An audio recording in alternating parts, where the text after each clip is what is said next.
टाकली होती. हा रामदास आता भारत भ्रमंती करण्यासाठी निघाला. कशासाठी? तेव्हा काही आपल्यासारख्या गाड्या, बस, अर्ध तिकीट, पूर्ण फुल तिकीट, मोफत वगैरे असं काही नव्हतं.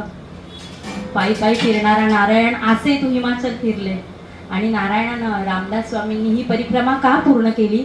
तर ह्या देशामध्ये नक्की चाललंय काय, आपल्याला काय काय पुन्हा प्रस्थापित करायचंय, आपल्याला काय काय सुधरवायचंय, आपल्याला काय काय बनवायचंय, ह्याची आपण एक रूपरेषा आखली पाहिजे की आपल्याला कुठपर्यंत पोहोचायचंय, काय काय आखणी करायची आहे. ह्याच्यासाठी होती ती भारत भ्रमंती.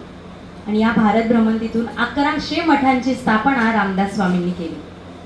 मठ म्हणजे काय? ज्या गावात जावं त्या गावात शेणाचा मारुती तयार करावा, 5-6 गावकरी घ्यावे, शेणाचा मारुती तयार करावा, त्या मारुती रायाची सकाळची पूजा करावी, त्याला रुईच्या पानांचा हार घालावा, आरती करावी आणि जमलेल्या सगळ्या लहान थोर मंडळींना सांगावं, हा तुमचं श्रद्धास्थान आहे की नाही, मग आपल्याला ह्याच्या सारखं व्हायचंय. आपला देव असतो ना, त्याच्यासारखं बनण्याचा प्रयत्न करायचा. म्हणून महाकालीची उपासना शक्यतो कोणी करत नाही. आपण महाकाली झालं तर कसं करायचं? रामरायाची उपासना करावी की आपण रामासारखं हो. मारुती रायाची उपासना करावी कारण आपण मारुती रायासारखी रामरायाची भक्ती करू शकतो. अशा रामरायाची भक्ती करायला सुरुवात करून रामरायाच्याच मारुती रायाची स्थापना प्रत्येक गावात करावी. तिथे जमलेल्यांपैकी एखाद्या व्यक्तीला, जो ह्या सगळ्या मठाचं कार्य सांभाळू शकेल, अशा एखाद्या व्यक्तीला हातामध्ये तो मठ द्यावा की हे कार्य आजन्म पूर्ण करायचं.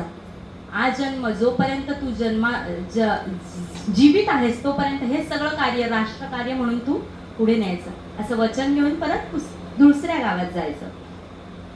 हे करत असतानाच मन तर बळकट होईल, मनगटही बळकट होईल, कारण ती एक जणू व्यायामशाळाच होती. मारुतीचं मंदिर, सकाळी आरती आणि दुपारनंतर व्यायामशाळा.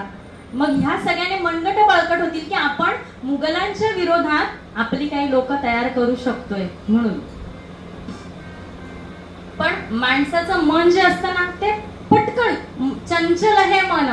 मना इतकं चंचल कुठेच नाही. आता इथे आता विमानात जाऊन बसून सगळं फिरून फिरून परत आलं तर आलं इथे.